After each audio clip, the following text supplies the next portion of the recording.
राजेश और सुमित्रा एक ही कॉलेज में एक साथ एक ही क्लास में पढ़ते थे।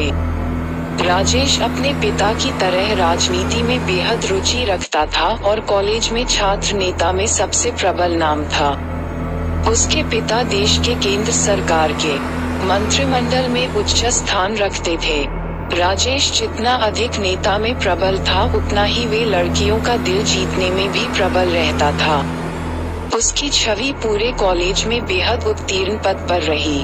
वे पढ़ाई के साथ खेल में भी अव्वल रहा। जब भी किसी भी शख्स को कॉलेज में कोई भी मुसीबत से सामना करना पड़ता उसका हल मात्र राजेश के पास होता। राजेश का दिल नेतागिरी के अलावा किसी अन्य पर भी केंद्रित रहा। उस केंद्र का नाम सुमित्रा था। सुमित्रा बता की खूबसूरत थी।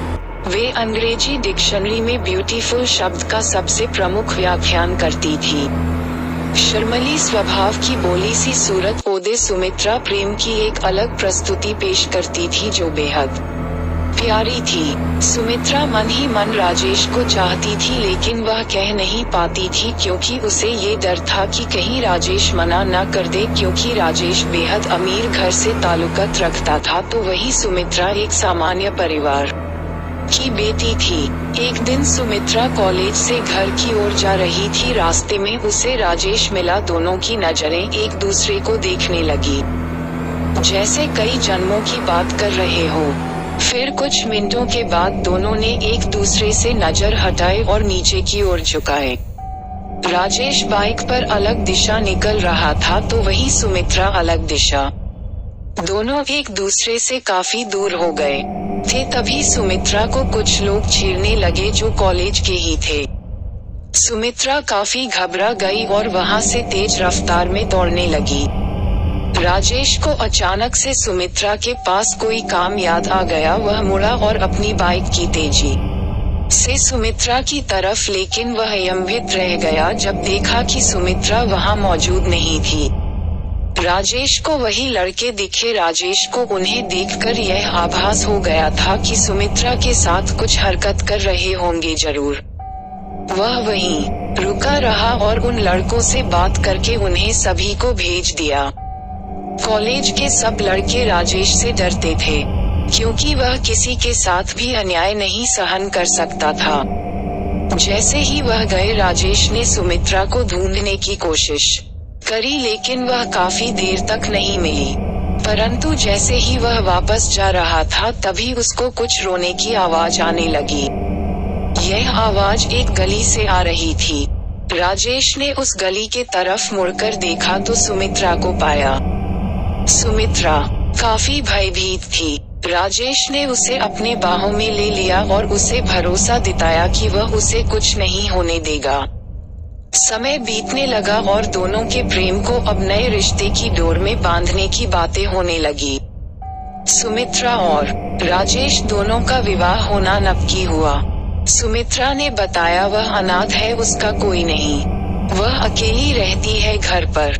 इस पर कईयों ने राजेश के घर से आपत्ति दर्ज करी, लेकिन राजेश का सुमित्रा के प्रति प्यार देखकर वह शादी कराने को राजी हो गए। उनकी जोर शोर में शादी संपन्न हुई। दोनों एक दूसरे में बेहद खुश थे। The 3rd of August इस तारीख का पतान बनाकर दोनों अपना हनीमून मनाने हिमायत प्रदेश के शहर कसौली पहुंचे। कसौती के प्रसिद्ध रेस्टोरेंट कसौती पैराडाइज में अपने प्यार भरे क्षण बिताने के लिए वे वहां के मैनेजर से एक कमरा लेते हैं। राजेश ने सुमित्रा से कमरा चुनने को कहा। वह रेस्टोरेंट 5 मंजिला था। सुमित्रा ने सुझाव दिया कि कमरा 3रे मंजिल पर ही लेंगे। ऐसा उसने इसीलिए कहा था क्योंकि रेस्टोरेंट के 3रे मंजिल से पहाड़ों का बेहद मनमोहक दृश्य नजर आता था। इसी कारण 3री मंजिल के कमरे महंगे भी होते थे और जल्दी फुल भी हो जाते थे। मैनेजर ने उन्हें 304 नंबर की चाबी दी और वेटर को बुलाया ताकि वह सामान लेकर जा सके। लेकिन सुमित्रा उस मैनेजर से जिद करते हुए कहने लगी कि उसे 308 नंबर की चाबी चाहिए। मैनेजर ने उन्हें मना किया और कहा कि वह कमरा अभी रेनोवेशन होना है। लेकिन सुमित्रा बार बार वही कमरा खुलवाने के लिए बोलती रही। राजेश भी सुमित्रा के प्यार में उसकी जिद को पूरी कराने के लिए मैनेजर से गुहार लगाई खुलवाने को। शुरू में तो मैनेजर नहीं माना, अंत में उसे भी मानना पड़ा, क्योंकि राजेश ने ज्यादा धन लाभ देने का वायदा किया था। दोनों कमरे में एक दूसरे को निहार रहे थे, साथ ही साथ पहाड़ों को भी, जो कसौली की खूबसूरती को बखूबी दर्शा रहे थे। जैसे ही दोनों एक दूसरे के प्यार में डूब रहे थे और सारी हदें पार करने की ओर बढ़ रहे थे, तभी एक अजीब सी आवाज ने दस्तक दी। राजेश ने पहले कमरे के हर एक कोने में देखा कि कहीं कोई खिड़की खुली न रह गई हो। वह उठा, लेकिन खिड़की कोई भी नहीं खुली थी, पर फिर भी उसे किसी के चलने की आवाज पूरे कमरे में सुनाई दे रही थी। वह डर के मारे बेड पर मुड़कर देखने लगा, लेकिन वह देखकर अचंभित रह गया। वहां सुमित्रा मौजूद नहीं थी। वह डर की सीमा को लंघ चुका था। पूरे कमरे में वह अब सुमित्रा चिल्लाने लगा। कमरे के बाहर जाने की कोशिश करता, लेकिन कमरा मानो किसी ने बाहर से बंद कर दिया हो।